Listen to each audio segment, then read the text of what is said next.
you took $472,000. How does that work? Pretty simple. You take 30 pills a day at $20 a pop. That's $600 a day. That's a $4,200 a week habit, which is a $17,000 a month habit. Well, over a 3-year period, that adds up really, really quickly. Richard McDonald was a clean-cut Mormon from Southern California until a car accident changed everything. What started as painkillers spiraled into a 16-year addiction, a secret gambling habit, and a $472,000 embezzlement scheme that landed him in federal prison. This is the shocking downfall of a man who once had it all and the painful road to redemption. Richard, welcome to Locked In, man. Thanks so much for coming today. Hey, thanks for having me. I appreciate it. Yeah, where'd you come from today? New York City. Yeah, I live in New York City and work there out of my home, and just not too bad. Just pretty easy up the train there, the MTA North. Oh, you took the train in? Yeah, I just took the train up. Yeah. Oh, where, to Brewster?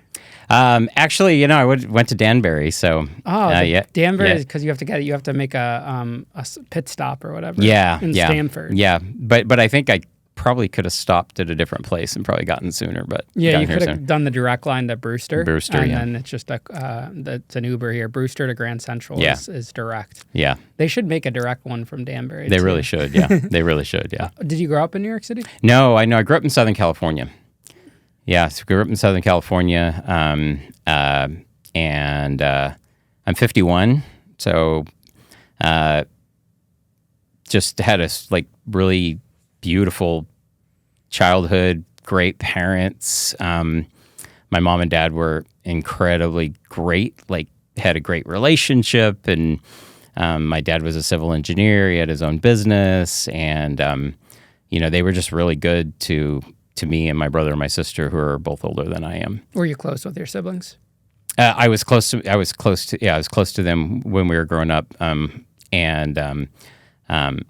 grew up in a pretty strict Mormon household. So I was raised Mormon. And so that was kind of this big arc of my life of growing up. And, you were kind of raised in this culture of obedience, right?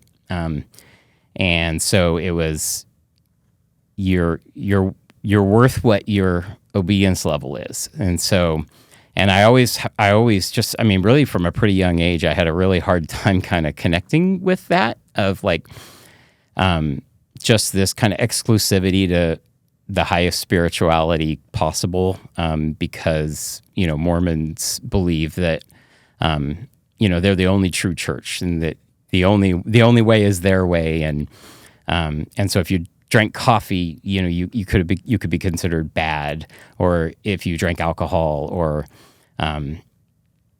if you stood out on certain principles or you questioned things, you were always considered, you're different, and you're not following the rules, or you're not following the culture. So it was and very early on, I found myself really understanding that, wow, I'm really different.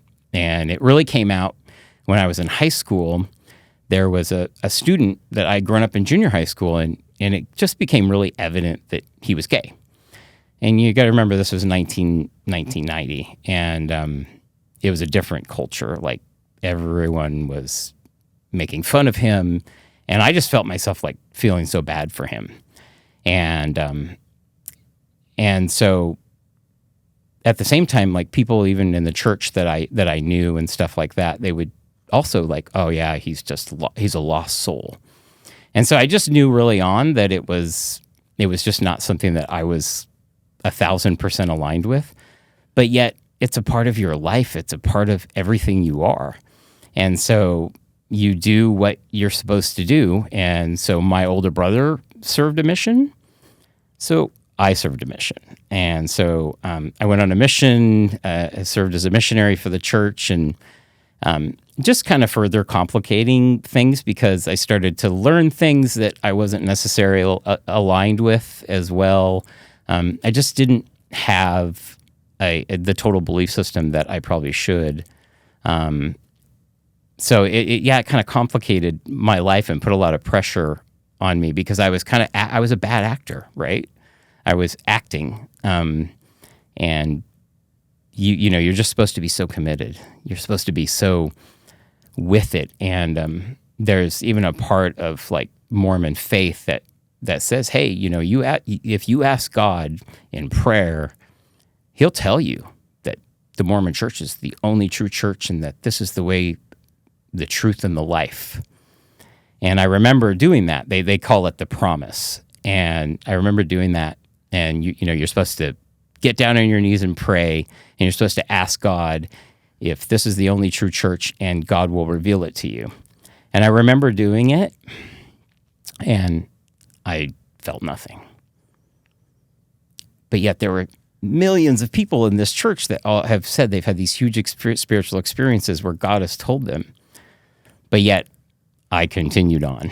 I served a mission, and then it just kind of morphed into this, I'm trying to be this really good Mormon, but yet deep inside of me, I kind of knew that it just wasn't for me.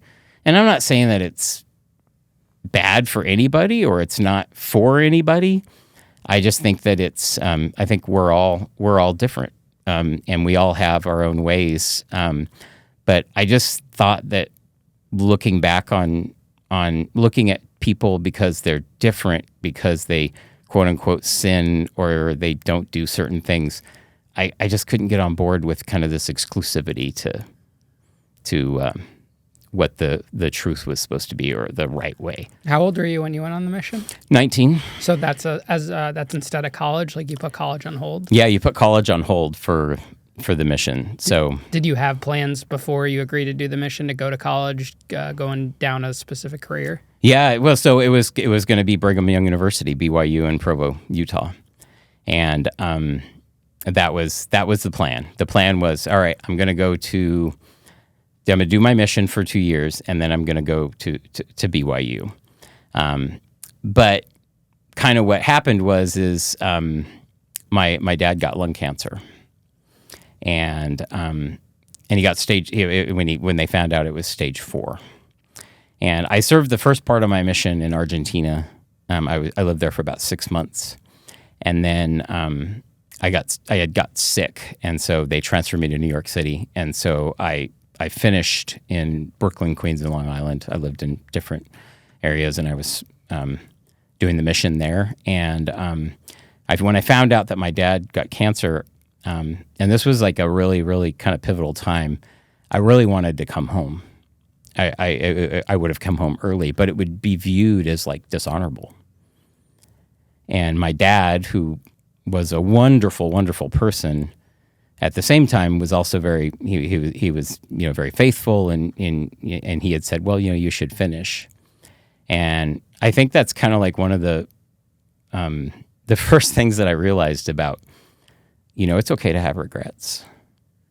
And I regretted the fact that I stayed and that I didn't go home and spend more time, because he passed about a year and a half after I finished. I finished in November of 1994. And he passed in June of 96. And how old were you when you finished? I was 21. 21. And what was the exact mission? So it was to teach about the Mormon Church to people in Argentina and New York City, and basically the goal of the church is to have people join the church, get baptized, join the Mormon Church, and obviously become a follower. And I had quite a bit of success. Was able to talk with a lot of people and get them to join the church and change their life to live those types of teachings, which is obviously a very strict lifestyle when you're a Mormon. Like no coffee, no tea, no alcohol, no premarital sex, so very, very conservative, and so that was how I spent those 2 years. And like I said, it was. I learned Spanish fluently. There were good times, but at the end of the day, I always felt conflicted, And it was just one of those things that I had a really hard time reconciling with. And when I finished, and I was home for like a year, and my dad got really, really sick. It was really, really challenging, and I was also about to get married, and so I was trying to fulfill all of these obligations, because in Mormonism, like you have to you're not allowed to have sex before you're married, and you get married in a temple, meaning that to go and get married in the temple, you have to meet certain requirements. Like you have to pay a tithe. You have to you can't drink alcohol. You can't drink coffee. You can't drink tea. Obviously, can't do drugs. You have to basically state that you 100% believe in the church and that you'll support the leaders and you'll never question. So all of these things were that you had to do this. And if you didn't do this, then you were basically kind of considered less, because in Mormonism, you're married for time and all eternity. You're not married for till death do you part. And so once again, it was kind of one of those cultural things where, well, in our church, the Mormon church, we're married forever. We have the more true marriage. We have the better marriage. And so it just was, it was really, really difficult, because I had a best friend that has been my best friend since 10th grade. And he has no really religion, but through my life, and as it'll come out, he was my biggest supporter, and he has been my truest friend through everything. But when I got married, he couldn't be there because he wasn't a Mormon. He had to wait in the lobby of the temple because he wasn't allowed to come in to the ceremony because he wasn't a member. And that was like this separation of like, we're better than you, or we're different from you. And this exclusivity type of thing it caused me a lot of angst and a lot of anxiety over the years. If your dad had known that those couple of years were going to be the last years of his life, do you think he still would have pushed you to do the mission and to be away from home? That's a fantastic question. I think that he probably, at the end of the day, would have wanted me to be home when he got sick. I think he would have wanted me to stick through it up until the point that he got sick, because that was I found out about 6 months before, so I had done 18 months of my mission at that point. But at the end of the day, like it is the biggest regret. I think one of the biggest regrets I have, and just because when you lose a good person, a good father, somebody who always stood for what was right and just did the right thing, and then you lose that, you lose that kind of beacon and somebody who can guide you and be there for you.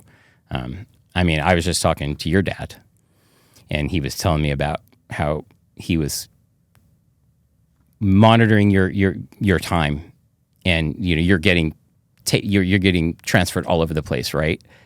And your dad's kind of he's telling me that he's following your story, he's following it, and he told me something about like he was going to sue them because they were they were transferring you and they weren't treating you right, correct? Mm-hmm. And I was like, I just think about that, and it's like that was the kind of thing that my dad would have done had he been alive. He would have been present, and he would have said, "Yep, I'm not going to let this happen," and he would fight, and he would fight for me. And so that was tough to lose. It was tough to lose that really, really good person. And so, yeah, I was. It had a profound effect on me, and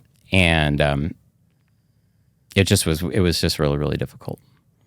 What happens after you come back from the mission? So my dad passes away, and I get married to my wife, and we start our lives together. And it's 1996, and we're really, really young. because in Mormonism, you're encouraged to get married basically as fast as possible. After your mission, they counsel the men, like, you get married as soon as possible. And so that's what I did. In high school, I was a big nerd. Like no girls ever wanted to date me or anything like that. I mean, my prom date for my senior year was a blind date that somebody set up for me. I mean, that's how pathetic I was. That's the worst. I mean, I had no game. I was such a nerd. No one ever expected you to go to prison. Yeah, no, not at all, not one bit. And so, yeah, I mean, I didn't have a girlfriend. I mean, and so I met this just beautiful, beautiful girl during my mission. You're not allowed to date when you're on a mission. So after the mission was over, I would come back to New York City from California, and we dated. And then obviously, per the church kind of guidelines, like I needed to get married. And so we got married, and we started living our lives. And kind of the pressure to live that lifestyle, like, in Mormonism, like you go to church every Sunday, and if you're not there, people start to question, like, oh, you're becoming a bad person if you don't come to church. So, and then they give you what they call as a calling in the church, where it's your opportunity to serve. And I mean, I've seen people that have been away 20, 30, 40 hours a week in certain church callings. And if you ever turn down a calling, it's not a good thing.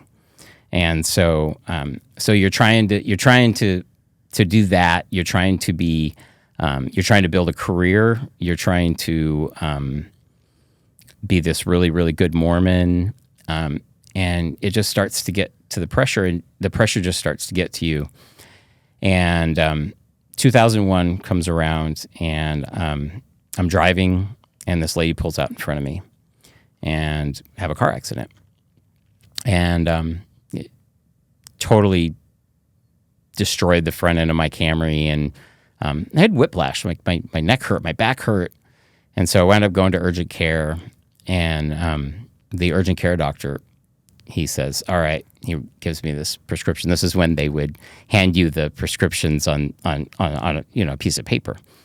And I remember looking at it, and it says this the number sign, which is always hashtag now, but 120 Vicodin 7.5, 3 refills. And he says to me, take 2 of these every day, and then if you're still hurting after you're done with this, just come back and I'll give you 3 more. And so I go, and keep in mind, like, I had drinking alcohol one time in my whole life at this point. When I was 14 years old, I drank 4 beers with a friend, and I got drunk off of my ass, and then never did it again. So I take these 2 pills, just like instructed, and I was like, holy shit, my life has changed forever. I couldn't believe how I felt. And it totally put me on a different path in life, which, I mean, realistically, it led to 16 years of on-again, off-again addiction, and going through the withdrawals, being clean for a certain period of time, and then basically relapsing. And at the same time, trying to build a career, trying to work and make money and whatnot, and just, they ruled my life. I mean, the pills eventually, like, I became a total slave to the pills. What were you doing for work? So I initially was working in the hotel business, but figured out really quickly there was really no money working in a hotel, and so I started selling cars, and I promoted really, really quickly. I became a finance manager very, very, like, within just a couple of months, and I started making great money, and I was really, really good at it. I was very successful. had a lot of other dealerships kind of wanting my services and offering to pay me really, really good money. And so I stayed in that business for like 10 years. And I really, obviously I really got to understand credit and finance and I didn't finish college. When I first got home from my mission, I went to junior college for just like a year. And so I always kind of wanted to get my degree, but at the same time, I'm working 70 hours a week, and also just like gaining weight like crazy, like because you would work a typical day in the car business when you had to work was start at 8 a.m. and get done at midnight, and so I was eating McDonald's and Taco Bell, whatever you want to call it. I was eating that 2-3 times a day. And because we were at work and we would just all eat, and you would eat and you would close deals. And, it was negotiating all day long and selling cars. And 2008 happened and the recession happened. And I remember I was working for this dealership, this Honda dealership. And basically the owner of the dealership was creatively telling us that we needed to make sure that we continued to sell cars. But we needed to make sure we did everything possible, which the translation was, if someone doesn't make enough money, then the bank needs to think they make enough money so they qualify so we can sell them the car. And I wasn't going to do that. And I told him I'm not going to do that. And so we parted ways.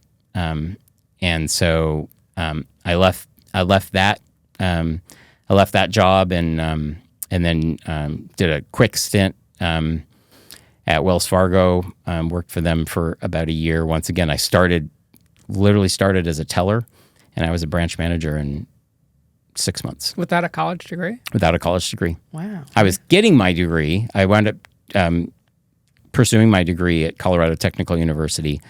And so in addition to kind of trying to live this really strict Mormon life and going to church every Sunday and having kids, I had my first daughter in 2001, had another daughter in 2007.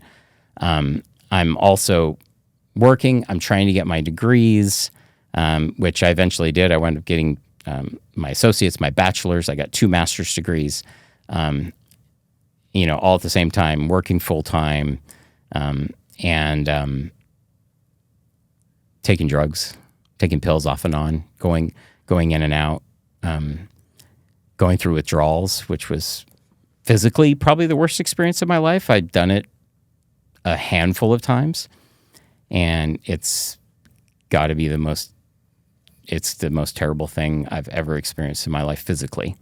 Not mentally, but physically, just withdrawing off of drugs. It's crazy. Did your wife know you had an addiction issue over these years? So I hid it really, really well most of the time. But there would be times where, it all comes to a head always, right? Like eventually it just comes to a head. But I also wasn't using as heavy as I wound up where it eventually got. And I would wind up getting clean. I'd go through withdrawals and be like, oh, I'm never doing this again. I'm never going to go through this pain again. And then all of a sudden something would happen and I would just wind up using again and whatnot. And so when I left Wells Fargo, and we were moving all over the place because I was always looking for the next big thing. We moved from South Carolina to St. George, Utah. And I needed a job, and I'd just gotten my master's degree in HR.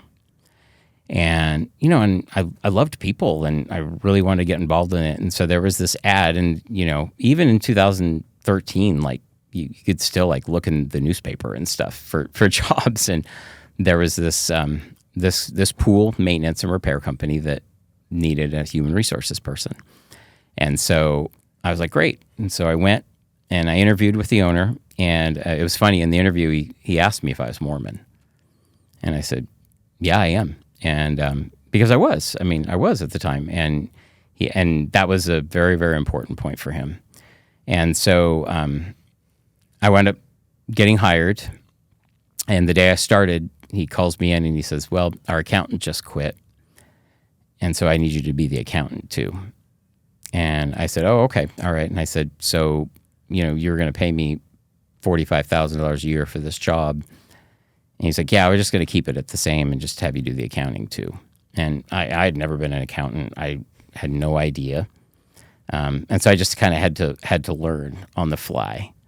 What kind of accounting was he having you doing? Like simple bookkeeping or filing taxes? like the business accounting, the day to day, and they were, I think, if I remember, like a $2.5 or $3 million a year company. That's what they were making. They were the biggest in the area, and I was, I was at the point in my life where like I always was looking and trying to find that father figure in my life, and in this guy, I thought I found it.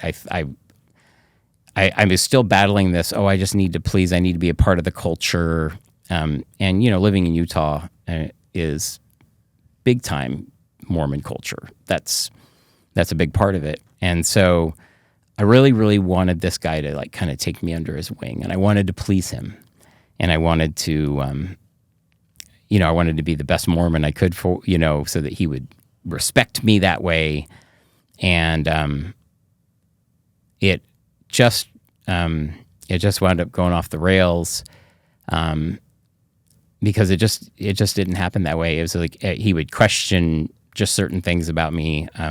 We had an applicant once that came in to get a job, and he wasn't Mormon, and he didn't want to hire him, and I questioned him on it, and we got into this argument about it, and I kind of realized that I'm never going to please this guy because it's just not me to be that way. And so at that point, I just was like, okay, well, this is probably not the job for me. But at the same time, it's a smaller town. There wasn't a lot of options, and so and supporting a family of 4 on $45K a year, even in 2014, 2015. I mean, it was tough. And so I started. But one thing I did have is I had good credit, and so I started to try to figure out, well, how can I start using again? But like, how can I start using? But I don't know how to get them. I don't know anybody who can get me pills, and I wound up on this drugbuyersguide.net message board, and you paid like $30, and they would put you in touch with people who would send you pills. And I reached out, got an email address, and they sent me this menu of all the different things they could send me. I couldn't believe it. And sure enough, I was at the point, because you work your way up on these pills, that I was taking what they called Roxys.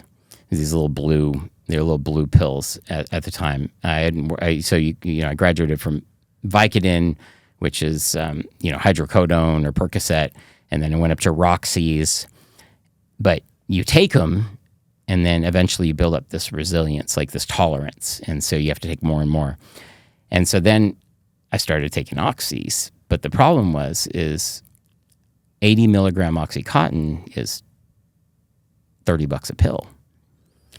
Well, I had great credit, and I also supplemented my income by playing poker, because I lived an hour and a half from Las Vegas. And so I was like this part-time amateur wannabe professional poker player. I was going to Mesquite, Nevada, which was 30 minutes away. And I kid you not, when I used, I was a great poker player. I was in the zone. And I pretty much would go to Vegas, spend a couple days, could come home with $5,000, $6,000, $7,000. Every Wednesday night in Mesquite, pretty much would come home with $500. And I'd play tournaments, I'd play cash games, and I was really, really good at it. But at the same time, I'm starting to take 80 milligram Oxycontin. And, a lot of people ask, like, well, how can you do that? Well, I had a ton of credit. And so I would go to Western Union when I needed drugs, and what you did is, you would send the money to Mexico. So you would use MoneyGram or whatever. And it was always a different name. He would always give me a different name. It's all done through email. And he'd always give me a different name. So it was, Maria Nunez or Jose Morales. And I would send the money. So if I wanted 30 pills, I would pay $600. If I wanted 60 pills, whatever. And I would just do a cash advance on my credit card. And I would send the money. And then I'd get my pills by FedEx from San Diego the next day, like clockwork, every single time. And so that went on for a while. So I'm playing poker. I'm doing really well in poker.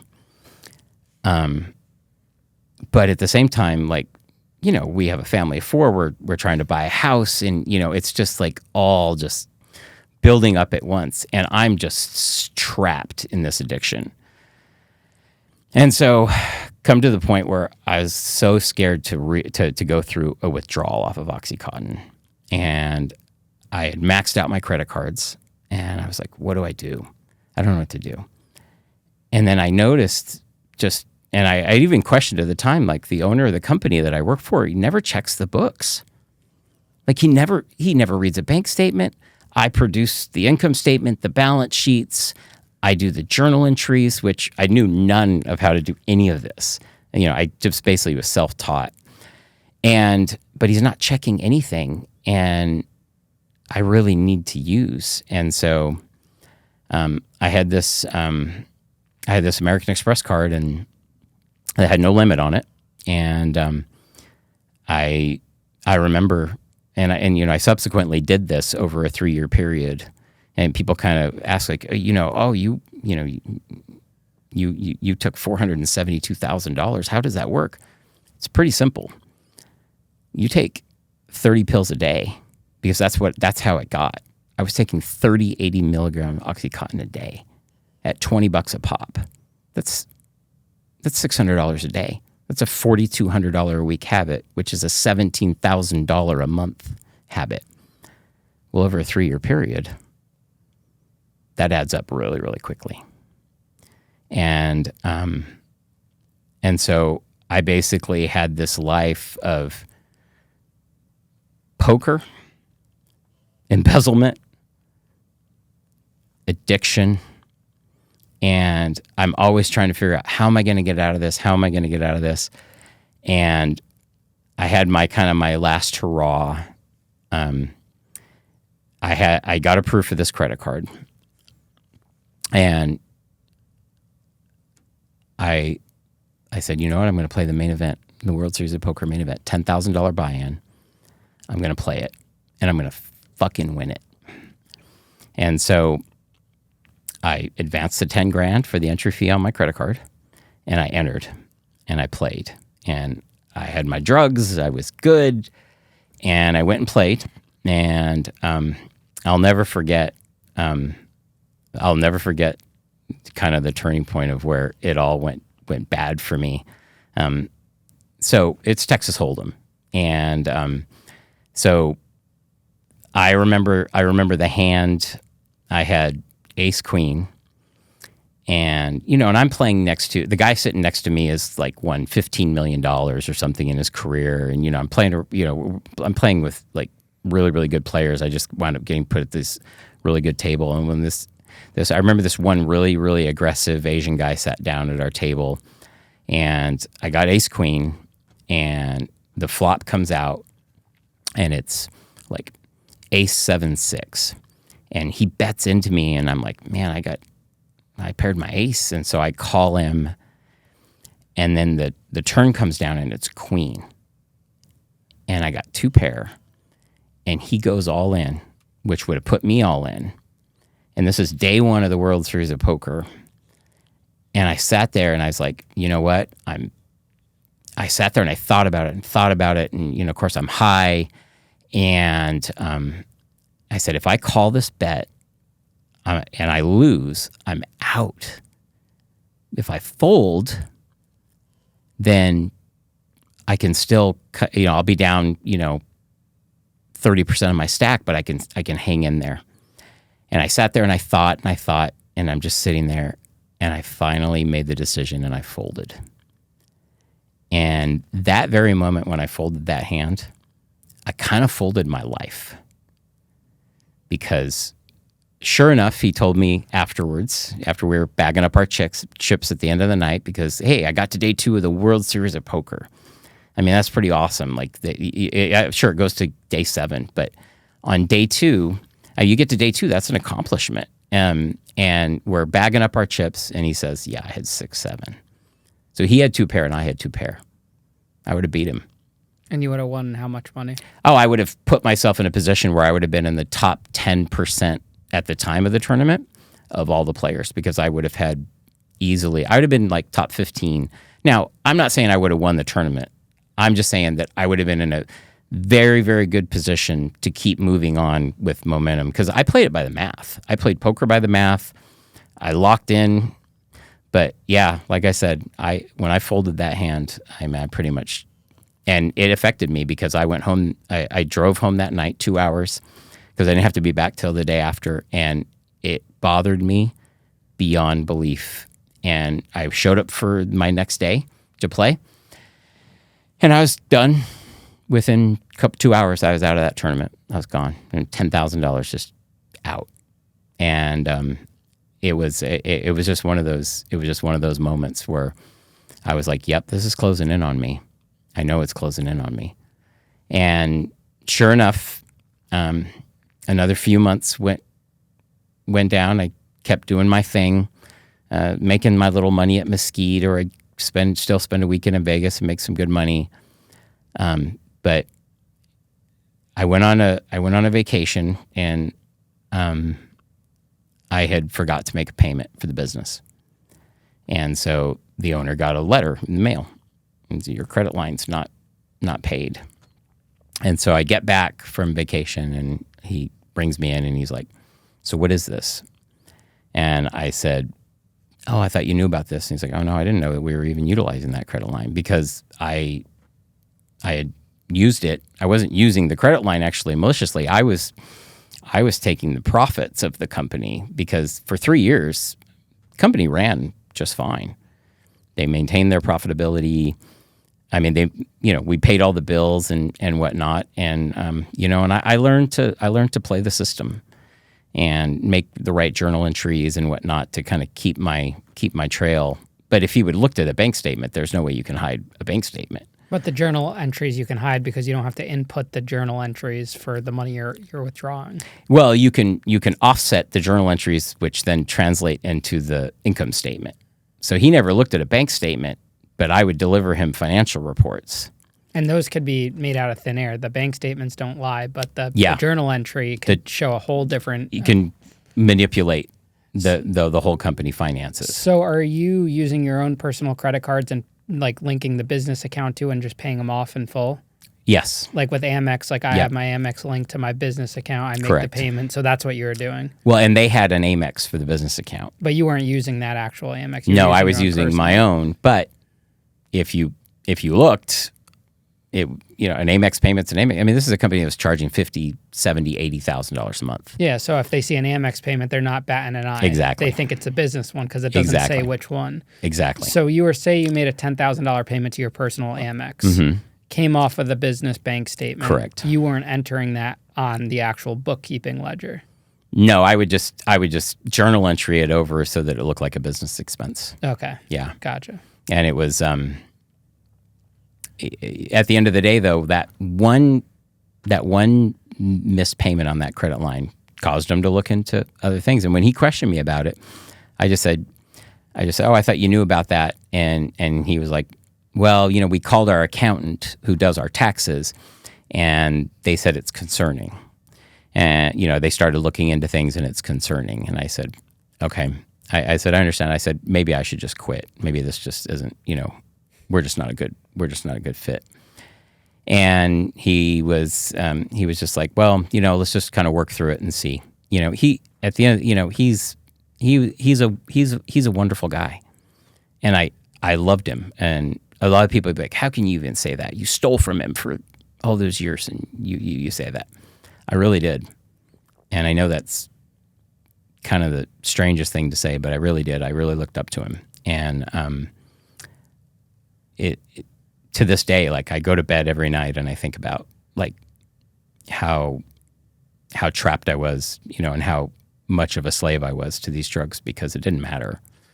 In addition to my addiction and whatnot, like I was a terrible husband.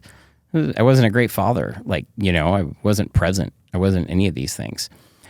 So I wound up quitting basically. Well, they texted me. It was kind of this mutual, like, hey, you're out of here type of thing. I'm out of here. I didn't hear anything for a while. I tried to play poker full time. And so I was heading off to Vegas or to Mesquite and trying to play all day. But now I didn't have access. I have access to what I needed. And so I was going to run out of drugs. And so I emailed the drug dealer and I got Suboxone. And Suboxone's a drug that curbs your withdrawals. And so they sent it to me. I got it. I would always go to the FedEx place in St. George to pick up my envelopes. And so I picked it up and I checked myself into rehab. I used the Suboxone to pretty much avoid the physical withdrawals because I knew that it was going to be some crazy, crazy mad stuff.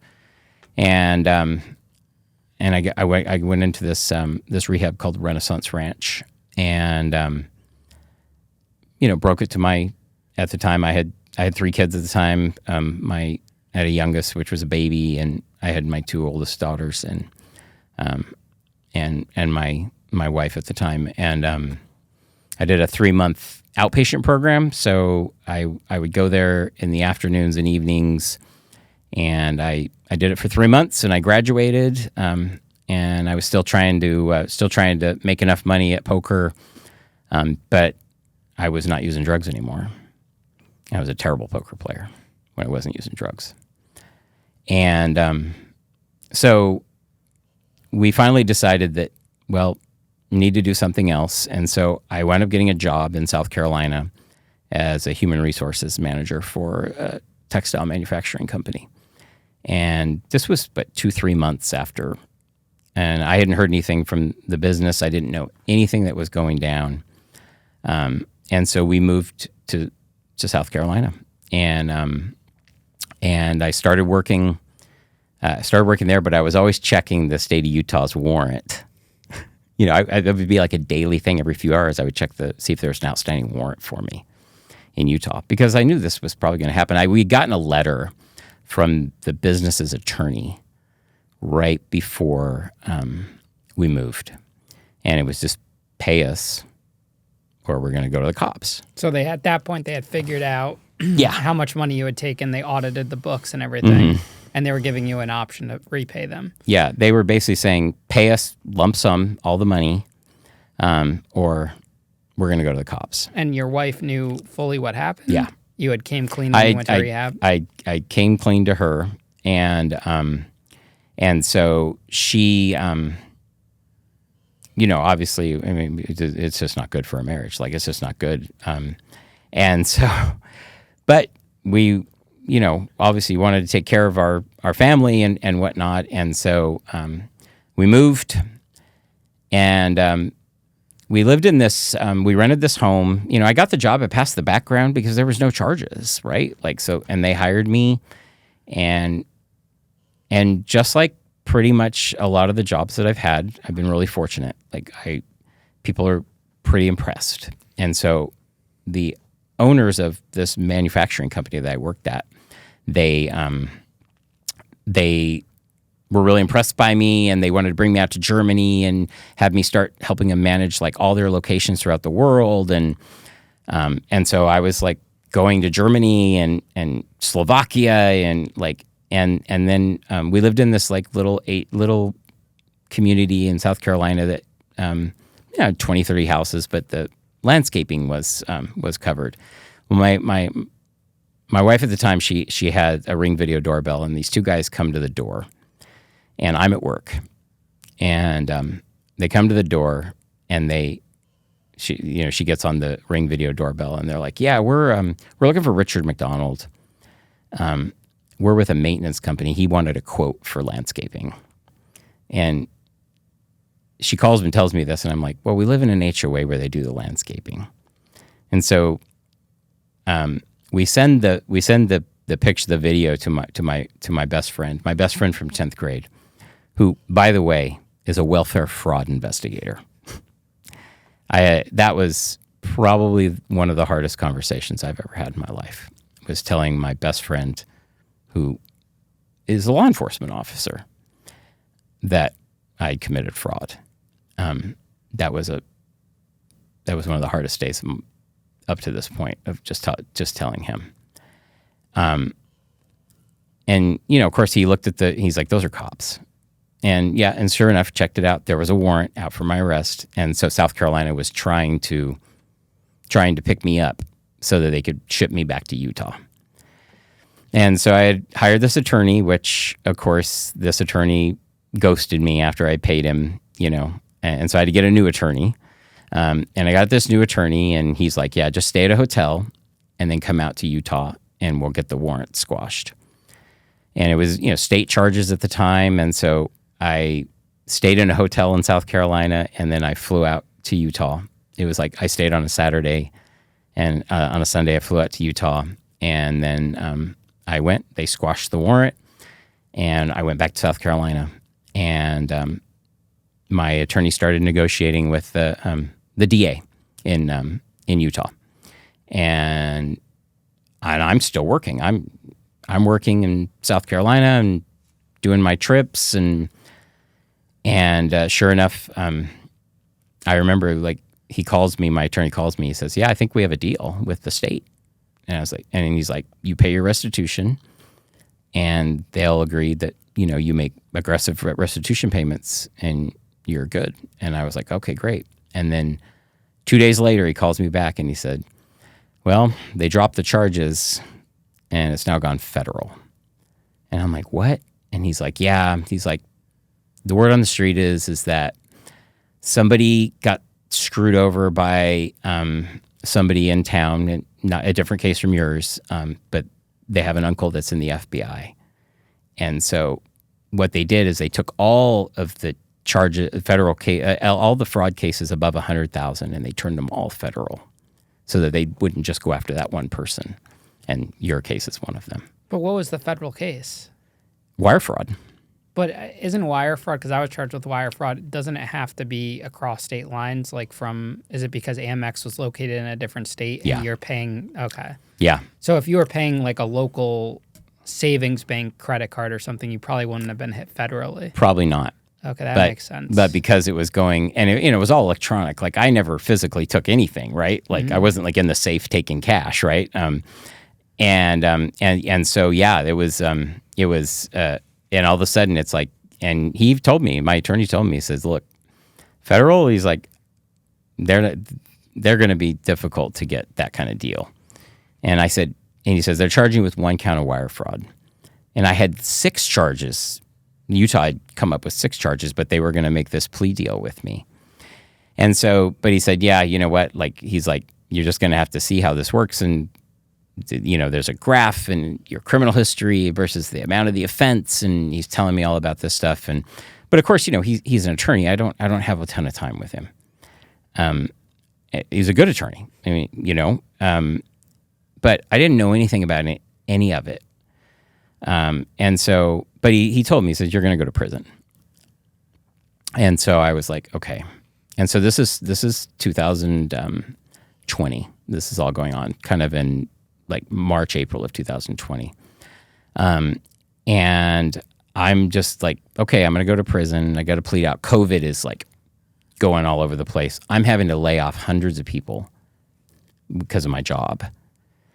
And they have no idea this is going on. No one knows anything that's going on. But I'm also having to lay off people that, took it really, really personally. And and they were angry and they were mad. And so, sure enough, I'm one of those people that, like, okay, if I'm going to go to prison, I need to learn all about it. So I wound up listening to as many podcasts as I could. And I wound up on Prison Professor's podcast. And it's this prison consulting type podcast. And they're reading off this blog of this guy who's in prison for fraud. And he's writing about what it's like in this California minimum security prison. And he's a Mormon. And he loves BYU. And I'm like, oh man, this guy, like, I get this. Like, you know, this is great. And his name is James Catlage. And so I emailed the podcast producer. I said, look, I just really connect with the story, and, you know, I'd like to write him in prison.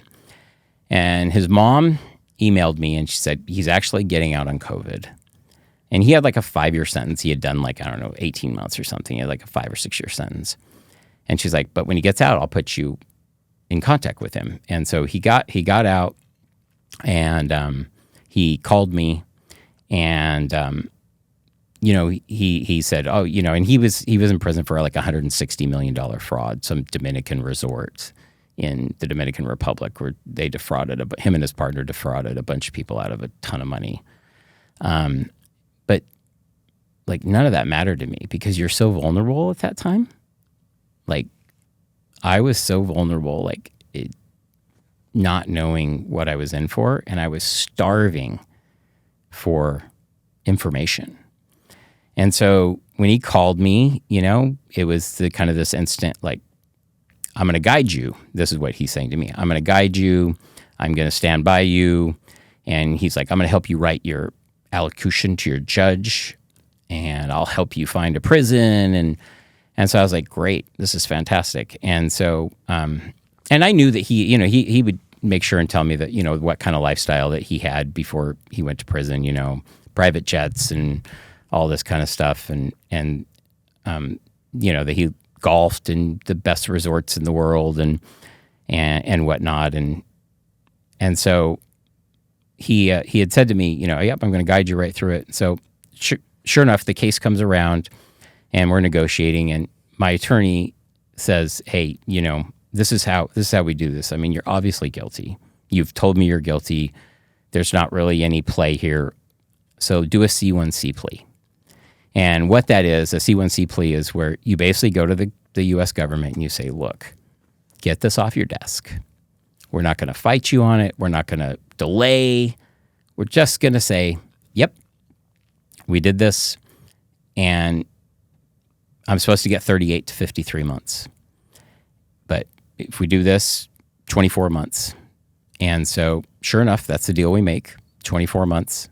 And my attorney says, you know, you can always at sentencing ask the judge for home confinement because of COVID. You can ask for maybe 18 months, maybe a year and a day. These are all options, you know. But he's like, a C1C plea is just basically that. You're throwing yourself on the mercy. The government's just like, yep, I don't have to worry about your case anymore. We get to move it along. And so I think the government called the owners of the company I worked for, and they signed off on that they were okay with it. I remember that their one thing that they wanted to make sure happened is that I was always branded as a felon. That was what was most important to them, was that I had this mark on my record. I remember hearing that. And so, so at the same time, I have this James Catlage guy telling me, you know, helping me write my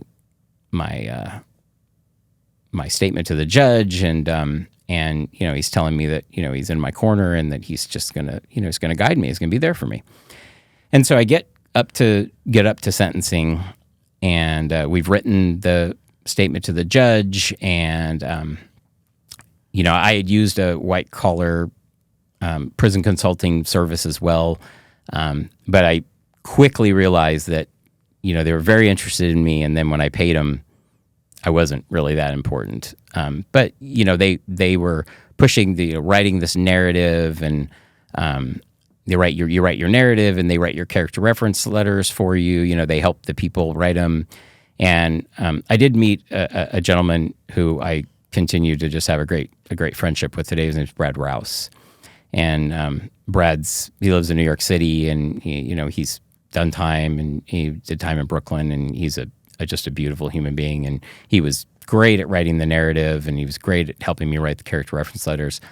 But ultimately, that was the whole value. The head guy of the prison consulting, it just was whatever, So I get up to sentencing, and people will ask me. They'll say, "What kind of advice would you give someone when you would go to sentencing?" And the number one piece of advice that I would give somebody is, if you're to get sentenced for your crime, and in my case, a white-collar crime, don't get sentenced with anybody else who also has a white-collar crime.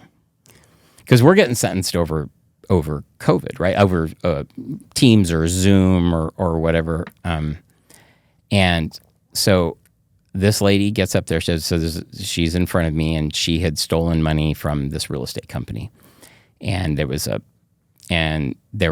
like 5 or 6 partners in this real estate company, and they had to shut down the business because of what she did.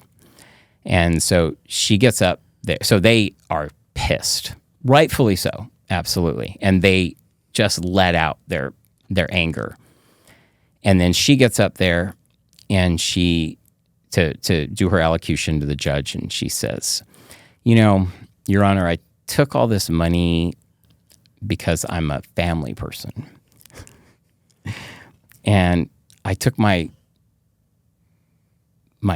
husband and my children and all of our brothers and sisters, that trip for the 15 of us to Tahiti, that was because I loved my family. And I'm on Zoom, and I'm listening to this, and I'm like, oh, I'm toast if I want to get an 18-month or a year and a day. And sure enough, the judge was not thrilled with how she was like, oh, and I paid tithe to the church out of the money I stole. And it was just this complete shit show. And so I knew. And so when he called my name, he's like, oh, here's another one. And I was he actually honored her sentence, her plea. So I wasn't too worried that he was going to, and if he would have broke the deal, then it would have reset it anyways. Because on a C1C plea, it's the government agrees, you agree, but if the judge sways or doesn't agree, then it just resets, and you'd have to go through it. And so, sure enough, 24 months, he gives me this, long speech. The owners of the company, they were super classy about it, to be honest with you. They just said, we're just so disappointed, we're hurt. And I made my allocution, which at the time I thought was genuine, but it really wasn't, because I didn't really write it. James had really guided me on what to say. So it really didn't come from me. But 24 months, Montgomery Federal Prison. And that's the camp? That's the camp. Okay. Yeah. And I just remember asking the judge, because at that point, we had let go at the work that I was at. We had let go this one of the managers, and she took it out on me. I was like, it was my fault. And so she looked me up online, and she told them about my crime because it had been written about in the St. George News, and so they found out about it, and they let me go. In fact, it was the day after, so I had to let my human resources assistant go, and she was just fantastic, and she was great, and we just worked really well together, and I really valued her as a person, as a working partner, and she was very talented, and so I just convinced them to bring her back.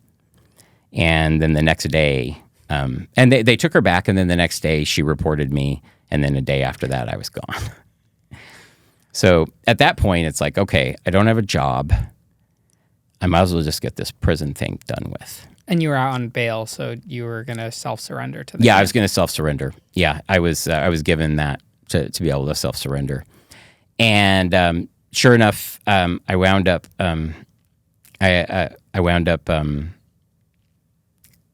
I remember asking the judge, I'm like, so it's December 3rd, 2020. And I'm like, can I surrender in 30 days? Because he wanted me to report like in March. And I didn't want to do that. I wanted to just get this over with and get in and get out. And so I wound up reporting January 29th, 2021. I was 290 pounds. I remember we went to, backing up. So about 2 weeks before I'm about to go in, James says, hey, I'm going to send you a subscription to Inc. magazine, this financial magazine. He's like, I got a plan for when you get out. You have a job, everything. And I'm like, okay, so tell me about it. And he says, well, I have this friend who owns this really big accounting service. And so he's like, when you pitch investments to people, they always say, oh, I need to talk to my accountant. And I'm like, yeah, I know that. And he's like, well, we're going to build a investment. We're going to sell investment products to people, the clients of this accounting firm, and it's going to be backed by the accountants. So when they say that, they're obviously the accountants are going to back it. This is a great business model. He's like, you're going to be making so much money when you get out. And I'm like, so what do I say? He's like, oh, you just tell him you work for Janie Catlage, which is his mother. And I'm like, but I'm a convicted felon. I can't sell securities and all that. And he's like, oh, yeah. And he's like, we'll just have you operate under someone else's license that works there. And I'm just like, okay, here we are. And, and he had his mom talk to my mom and, about how to support me through this and whatnot. So I was like, just like, no, I just like, yeah, thanks, but no thanks. And I was kind of like, okay, this probably wasn't the best thing for me to do. And so, sure enough, I check into prison. I wind up in quarantine. And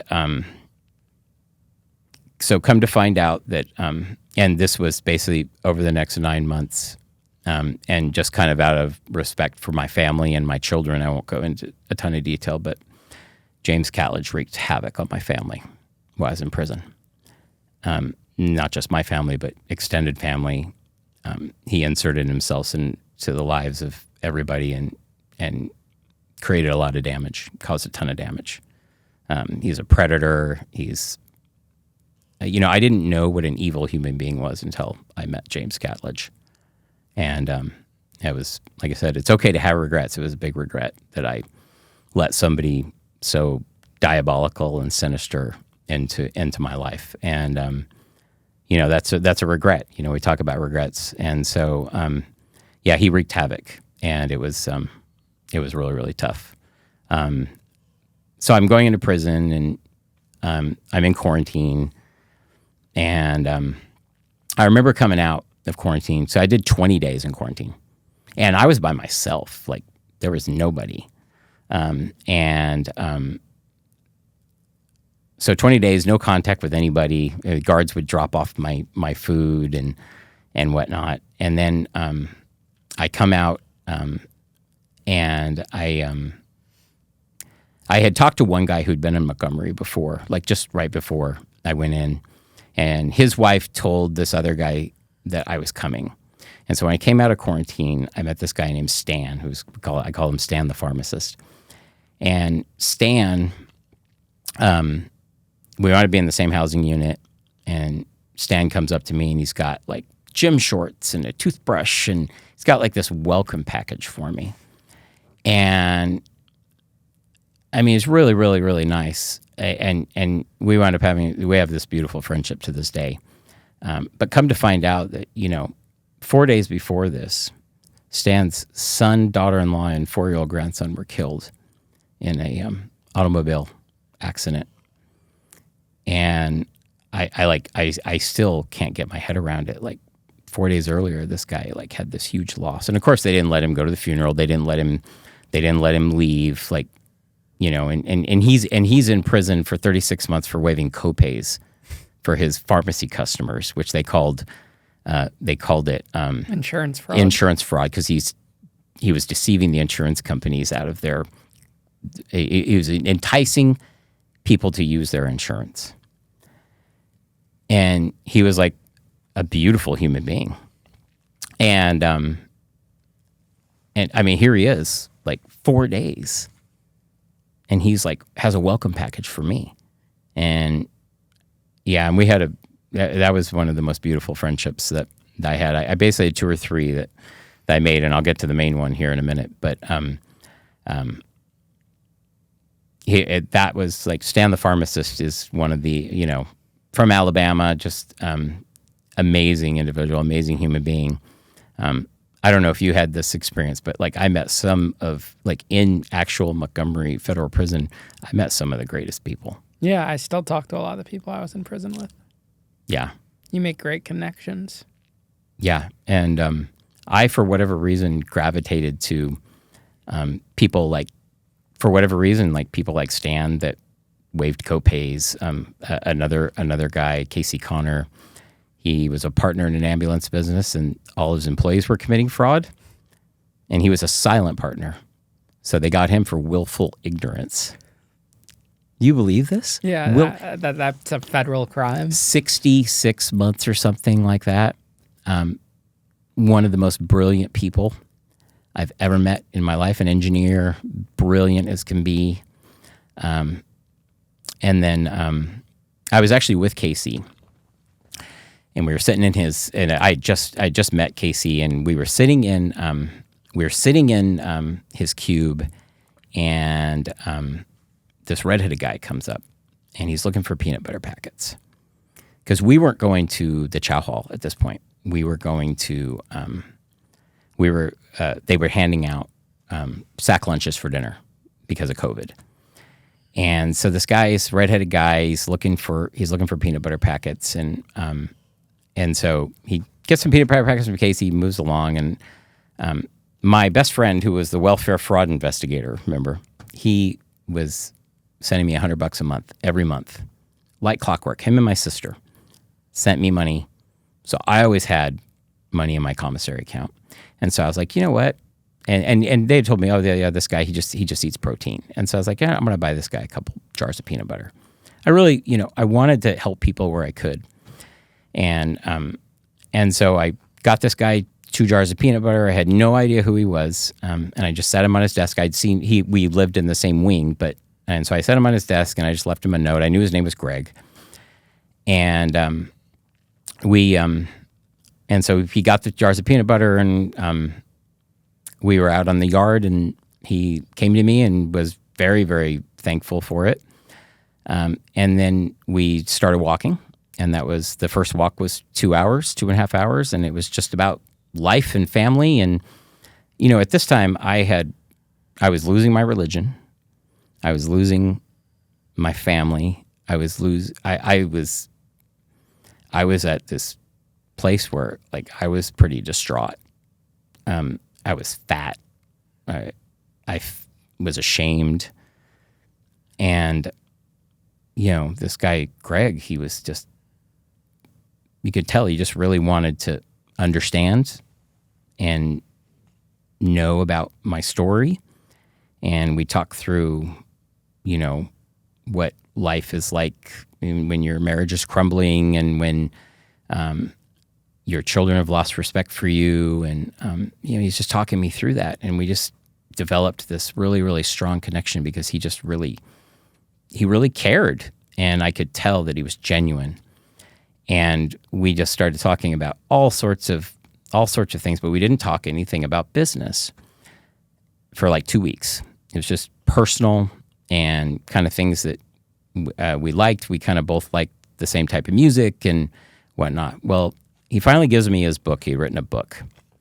And I get the book. He's like, here, I wrote this. I just thought you might want to read it. And I looked at his book, and come to find out, and I'm like, oh my gosh, this is,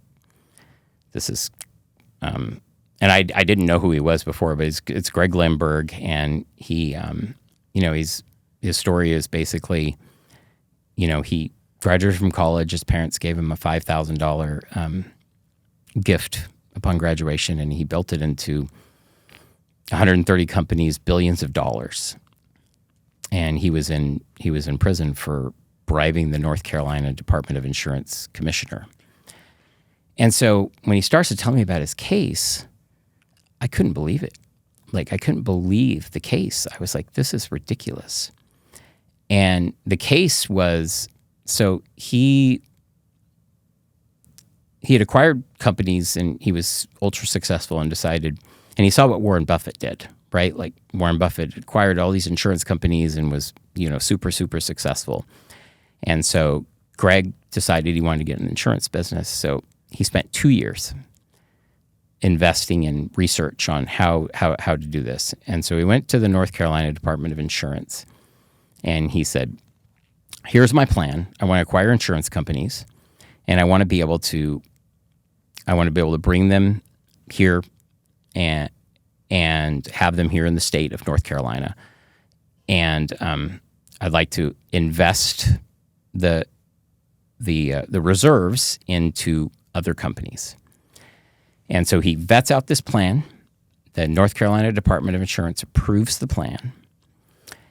And so he's telling me about this. And subsequently, when I got out of prison and whatnot, I looked into all of this as well. And so they approve the plan, and he buys a couple of insurance companies. Colorado Bankers Life takes it to North Carolina. Southland National Insurance Company takes it to North Carolina. And North Carolina's on board. And then in 2016, Mike Kelsey gets elected as North Carolina Department of Insurance. He wins by less than 0.5%. And this guy was basically a career loser at this point. He had tried to win 5 times, and he had failed. And then he got elected. And come to find out that when he was elected, within 30 days, he hired a friend of his at the department to investigate Greg for no reason, just investigate him. So the investigator comes out and investigates Greg, comes back to Kelsey and says, the only thing I can find is that he has a guy on his board of directors named Gupta. That's all I can find. And he's like, that's a closed society. That's all they could find. So they couldn't find anything on him. And so, but Mike Kelsey knew that Greg had supported his opponent. And he wasn't about to play ball with Greg Lindberg. He had it out for him from the get-go. And we come to find out that even before he was elected, he was telling people that I'm going to take down this guy. And so sure enough, so the scenario that Greg had worked out was that, and this is exactly, this is very similar to what Warren Buffett did, is that he could invest a certain amount of money to acquire other companies, non-insurance companies. So usually the law is that you can do 10%. You can take 10% of your reserves and you can acquire, you can use that in non-affiliated investments. Well, Greg spent 2 years and got the approval of the Department of Insurance to invest 40% and acquire other companies. And so when Kelsey comes in, he fires everybody in senior level staff, 13 people. And he promotes this lady, her name's Jackie Obusick, who to be kind of the lead regulator. And she's assigned to Greg's companies. And she doesn't understand. She doesn't understand the financial end of it at all. And so in addition, like, she's not returning emails. And so they can't, you can't operate an insurance company without regulation. Like, you need to be regulated. It just has to happen. So they go 6 months with hardly any communication. And they're trying to acquire other insurance companies, and he's an entrepreneur. He wants to get things done. And so they're trying to get a meeting with Kelsey to say, hey, what's the deal? We're here. We want to support you. You're the elected official now. You have a badge. And finally, Kelsey agrees to meet with them. Unbeknownst to them, he's wearing a wire. And so they meet with him, and Kelsey's first request is, hey, I want to fly on your plane to Washington. And Greg says, well, you can do that, but you got to pay your way. So if you want to ride on my plane to go to Washington, you have to pay the charter, whatever it is. So he fails at that. So then he tries 30, 40, 50 times. Nothing. Gets nothing. Keeps trying. Finally, after 30, 40 attempts of talking to Greg, and I'm listening to this story, but also doing my research. So I'm telling the story of how I heard it in prison, but I'm also telling it after I got out of prison and what I heard about this, because this story at the end of the day is the biggest injustice in American business history that nobody's ever heard of. And so he's trying all these different ways to get Greg to do these special favors for him. He's saying, well, you supported the governor, but what's in it for me? So finally he says that to Greg on tape. He says, well, what's in it for me? And so Greg says, well, we can put money in an opportunity committee for you, which is a super PAC. Totally legal. You can do that. And Greg says, I'll put money in there. We'll run ads on regulatory reform. And Greg says to me, he's like, look, we just want to be well regulated. This lady, Jackie, she's fine, but she doesn't understand our stuff. It's just way over her head. So please bring in Debbie Walker, who was her boss, and have her regulate us. Like that's all we want.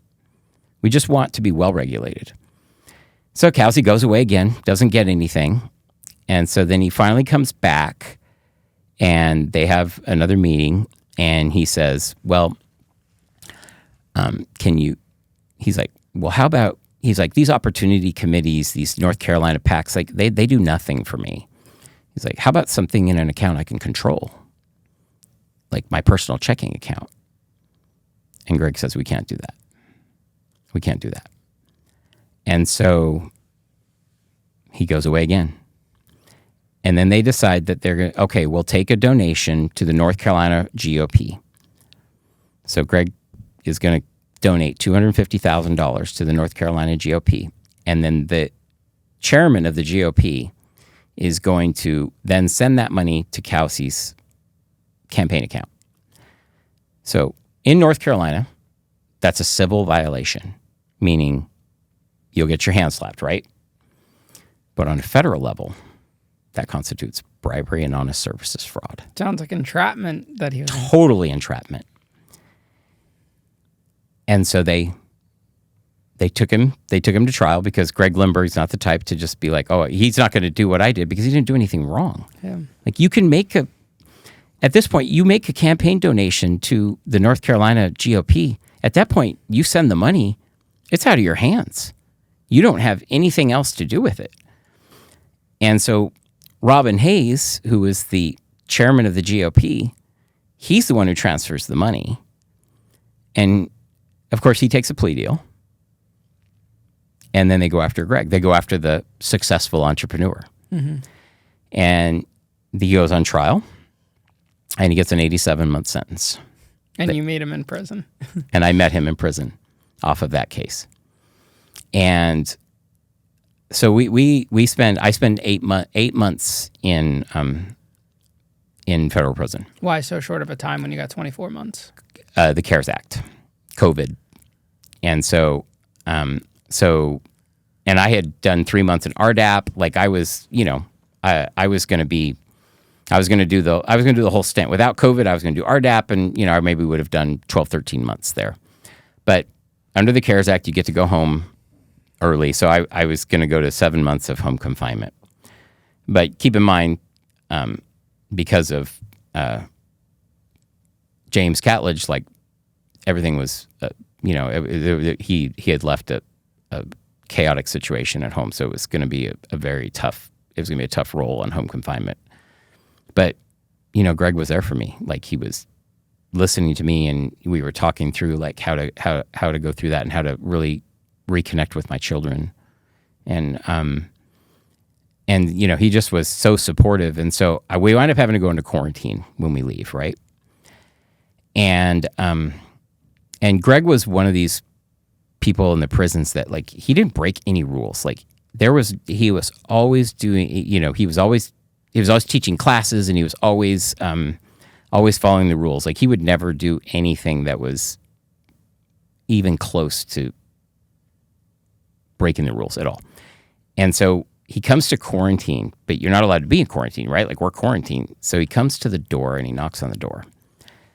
And, there's people going in and out of that quarantine like you wouldn't believe. But not Greg. Greg wouldn't go in. And he asked to see me. And he says to me, he says, Richard, I know you're going home in like a couple of days. He goes, I think you're brilliant. And he's like, I think that you would be really, really good in my business. And so I want to know if you would consider coming to work for me.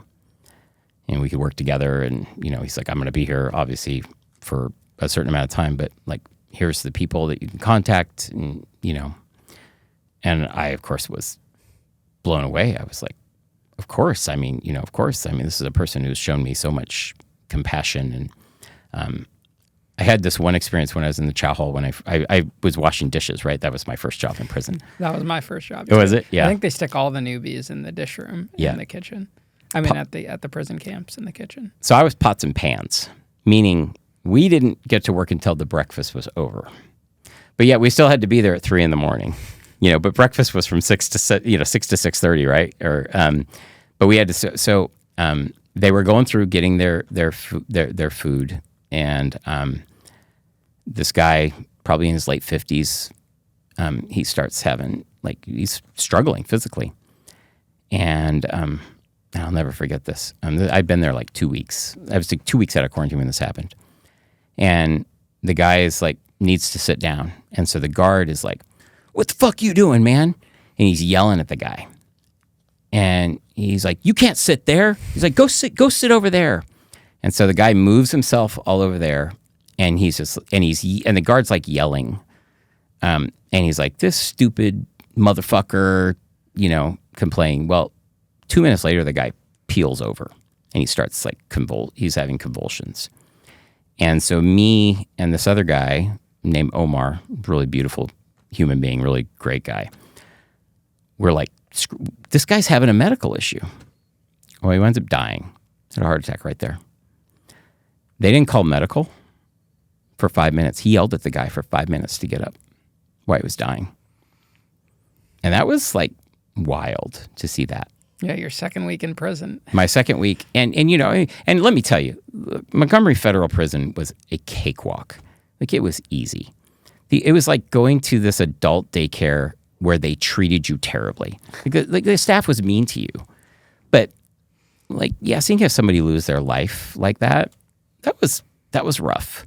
And especially when you hear the backstory, like he had been to medical complaining about this issue and they'd sent him away and did nothing. I remember, I was so fat when I got into prison. I was 290 pounds and my blood pressure was like 160 over 107. And they just put you on meds and that was it.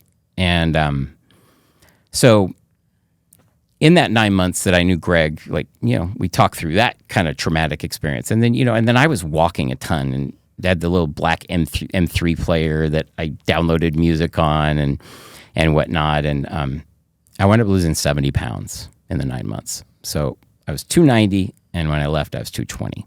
That's good. And it was pretty awesome. And I felt great. Do you go and work for Greg when you get out? So he wants me to go to work for him. And so I go to the halfway house. I'm on home confinement. And the halfway house lady, she's like,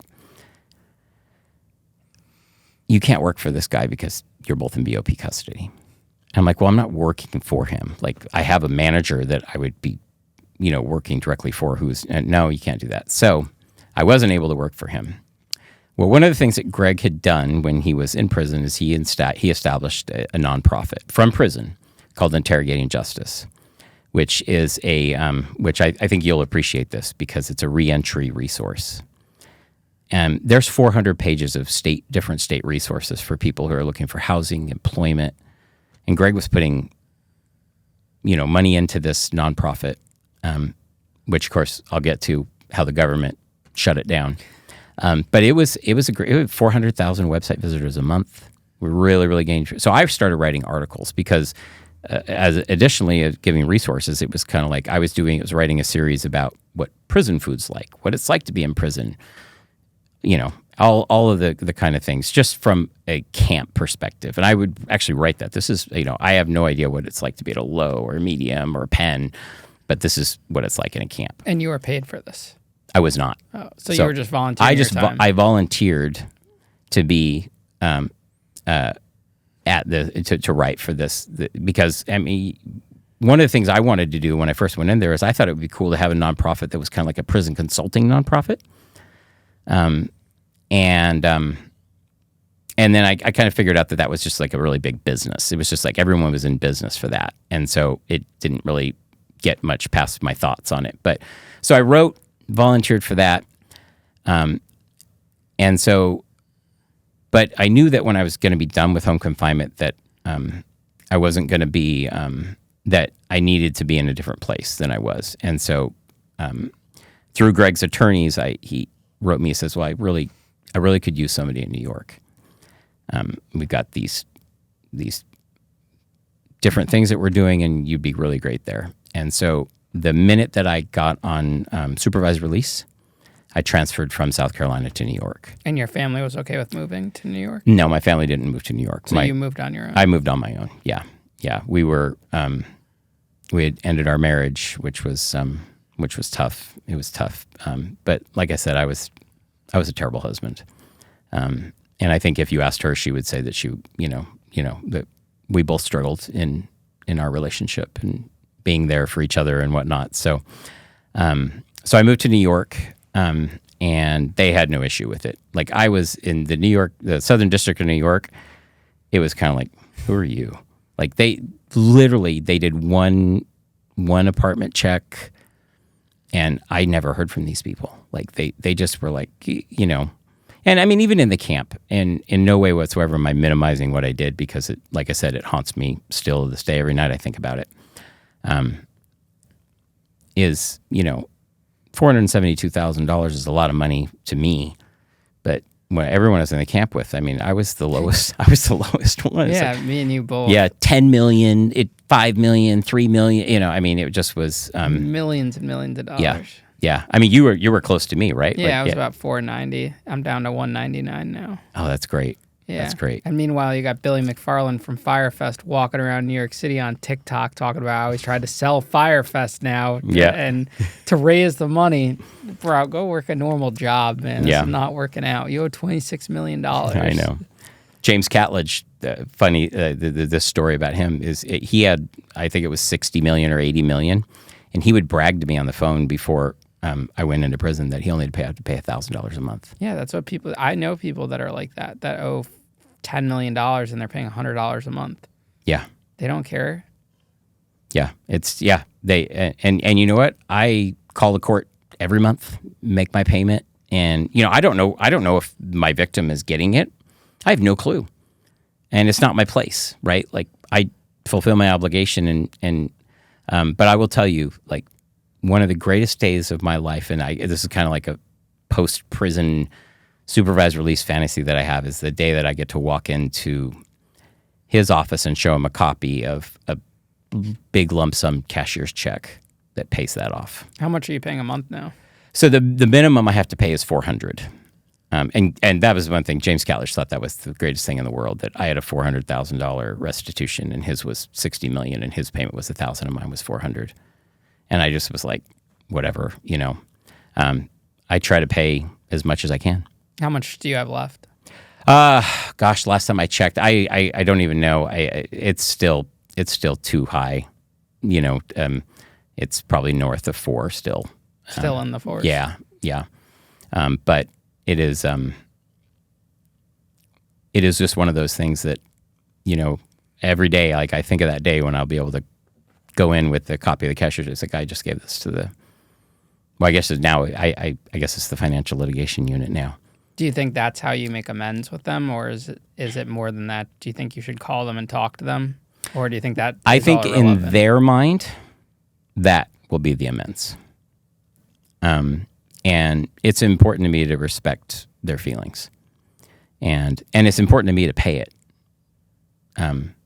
because I'm responsible for it, and it's my responsibility. And so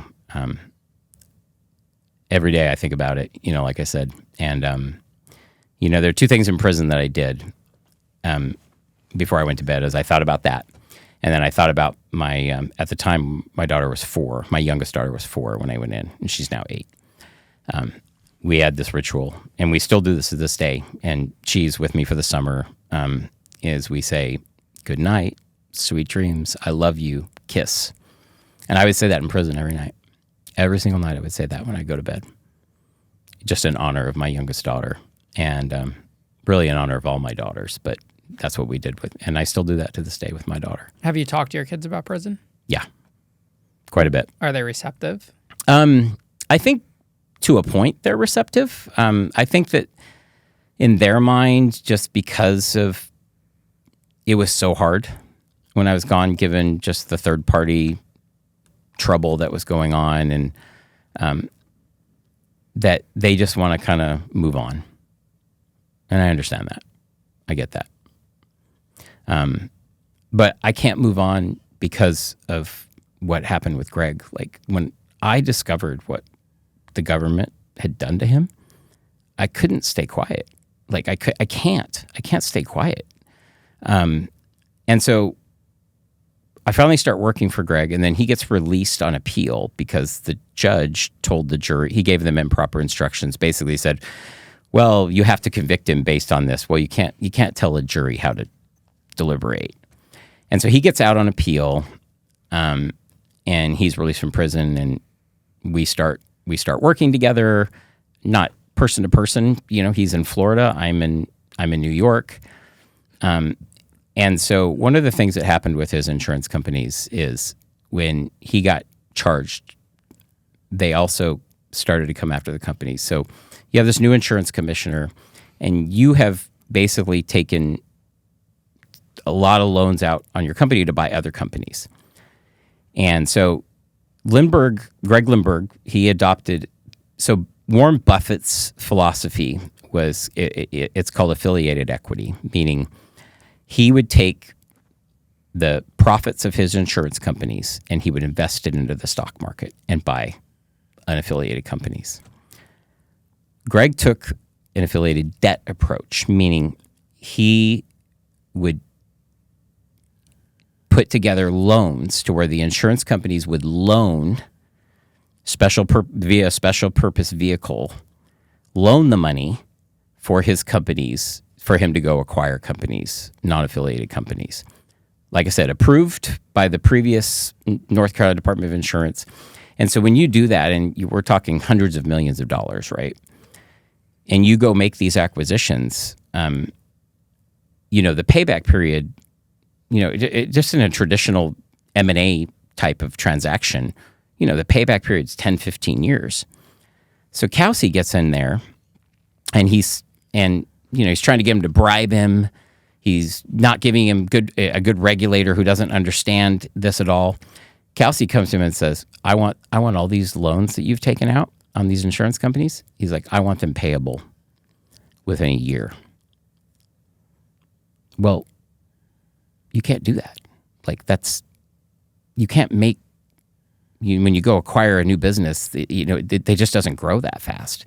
So, but Greg scrambles, and he starts converting these loans, which he even gave up control of. Like, he had no stewardship over the loans. He created different different people to run them. And so they were structured the right way. And so he started getting senior secured notes to try to convert them down and pay them, get them paid down faster.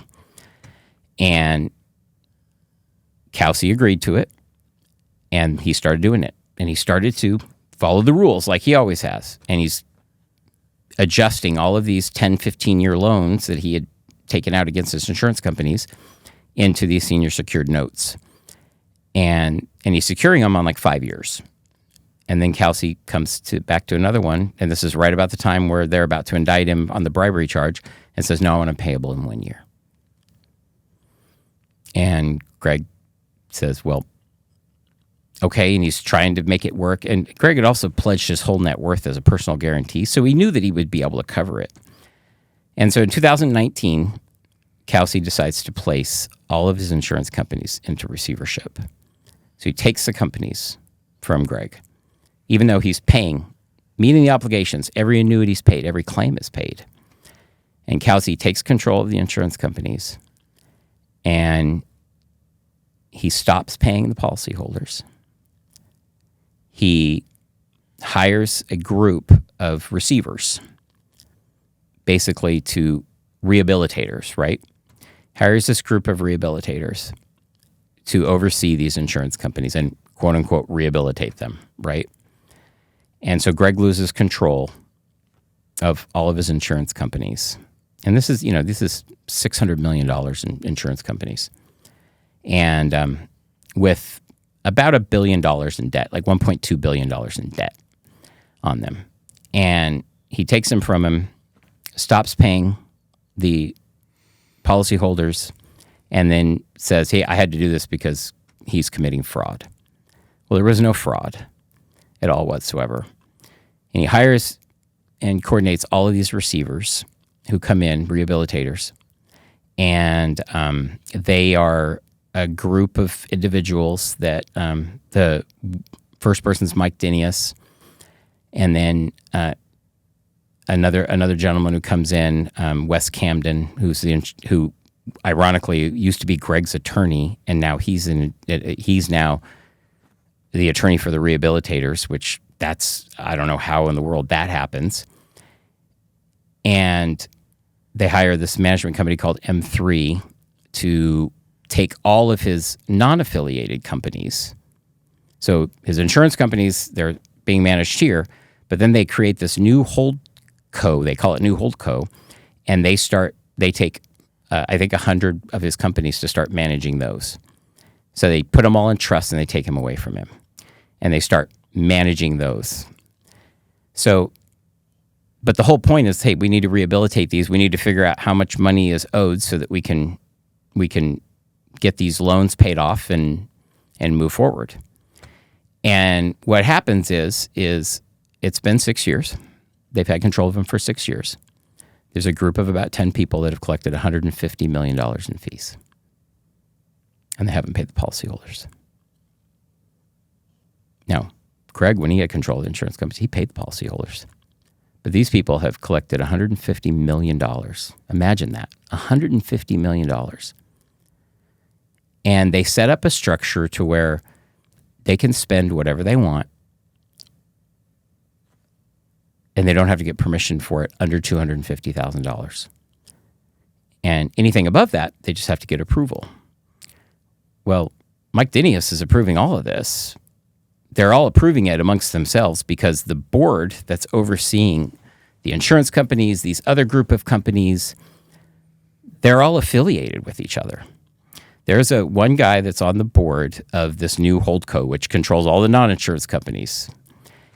And he basically hires his son, so his name is Tom Biaggi, and he used to work for M3, the management company, but now he doesn't. But his son works for M3, and his son is like 2 years out of college. And all of a sudden, his son is billing for $680 an hour. Well, I'm not stupid. I went and did the research. What does a second-year associate make, or even a senior associate? What do they bill? They're billing $300, $400 an hour. But no, Mario can bill $600. He can bill $683 an hour, and no one says anything. So, are you like working with Greg on this project, or? Well, so I have worked on various projects with Greg. One of which was and I worked quite a bit on this. Is we proposed a solution to this. Because if they would have never taken the insurance companies from Greg, they would still be operating. Policyholders would have been paid, but they didn't do that. So we made the approach of, you know what, we're going to sell all of our non-insurance companies in a SPAC. We're going to launch it on the NASDAQ. And they valued the companies that he had on the deal, and we worked months and months at this, at close to $3 billion. Now, keep in mind, the insurance debt is 1.2. We start working. I'm having meetings in New York. We're working with investment bankers to launch this SPAC deal. And it was called Quadro. It's on the NASDAQ. You can look it up. And we start working at it. But we run into issues because they won't cooperate. Because if they did cooperate, what happens? They lose their receivership. They're billing they're billing $2.5 million a month right now. So what are you actively doing now? You're working for Greg? I work for Greg, yes. So you're doing projects like what you just discussed on the side, and what's your main gig for Greg? I work as the Chief Strategy Officer for Magma Power. And Greg's... So Casey Cotter, who we met in prison, who's a brilliant engineer, he... and we've got 32 patents around harnessing clean energy from magma. So we're basically, no one's been able to do this, and we're basically going into 2,000 degrees Celsius, and we are able to harness energy from magma. And so Casey and Greg came up with this in Montgomery Federal Prison, and they, like I said, it's 24/7 renewable baseload power. And we've started to build this renewable energy startup. And the big thing that everyone has told us is, oh, well, you can't drill into that because it'll melt. The tools will melt. No one's been able to do this. And so, but Casey designed a patent. It's a latent heating and fusion patent that cools the temperatures down to where you can still harness energy. And we're talking about supplying AI data centers, and we're talking about if you mining Bitcoin, whatever, like, because these are all like super heavy energy consumers, right? Like AI is off the charts and how much how much energy it takes up. And so this is a solution, and we just did a test at a university, and synthetic lava, 2,000 degrees, and we drilled into it, and we harnessed the energy. And so we are really to the point where we're looking to actually launch our first project. And because it's so hot, that translates into really super low costs. Like, for example, 3 to 4 cents a kilowatt hour is what our projections are, where I think in New York I pay 22 cents. It's revolutionary. And like I said, we've got 30 plus patents. We've got another 50, 60 pending. And it was all invented in a federal prison. Yeah, it's cool. I see so many guys working with other guys that have been in prison together. Like some of my friends, Facebook Billy, who was on the show, he started a hot sauce company with 2 other guys that were in prison. And you just see all these guys collaborating. I mean, my podcast, my business now, essentially came from my prison experience. Mm-hmm. So it's really cool to see that. What do you think is the lesson, the biggest lesson you learned throughout your crime and going to prison and where you're at now? I think that when it comes down to it, what I've learned is that I cannot in any way whatsoever shy away from something that's such a huge injustice. I went to prison because I was guilty, and prison existed for somebody like me who I battled on Oxycontin addiction, and you have certain programs that, and we won't get into that, like the effectiveness of RDAP and all that kind of stuff, but prison is supposed to be for somebody like me. It's not supposed to be for people to weaponize the justice system to go after people because they're a political threat, because they supported another opponent, and because people want to make their careers. And so, the way these people have weaponized this justice system against him, fed the Wall Street Journal and the New York Times with complete false lies. Like, people need to know the facts of who Greg Lindberg is. And they don't, because the narrative is so swayed towards people previously in the Justice Department.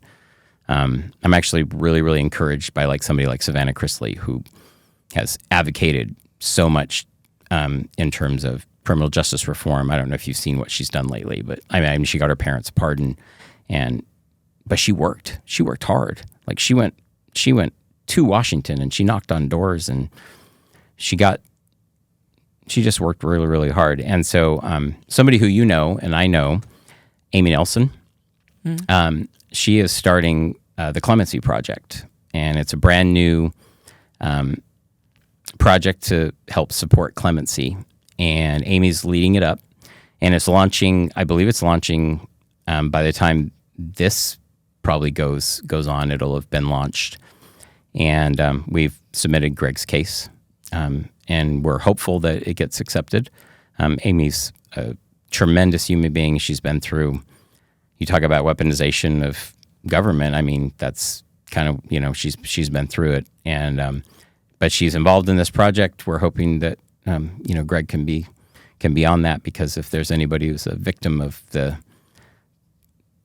criminal justice system of just weaponization, it is absolutely just, like I said, it's the biggest injustice in the history of American business. And I can't sit there and not say anything about it. And because if they can take down Greg Lindberg, they can take down you, they can take down me, they can take down anybody. But at the same time, I'm super hopeful to where, there's a new BOP director that seems to be really making some good strides, I think. And then what do you think about an actual former inmate being a deputy director? Yeah, I heard about that. I thought that's interesting. I think it's good. It'll be good. I never thought I'd see the day. Yeah, I think that it's becoming more modern to have felonies on your record, to have mistakes from your past, and to be able to be given a second chance like that. And that's how you create change, through your lived experience. So exactly, it's almost like that should be a qualification. It really would, and you would probably solve a lot of problems a lot faster than you do. Definitely. So, well, Richard, thank you so much for coming on the show today, man. Appreciate it, Ian. Thank you so much. Yeah, you did a great job Awesome. telling your story. And, thank you. We appreciate it. I appreciate it.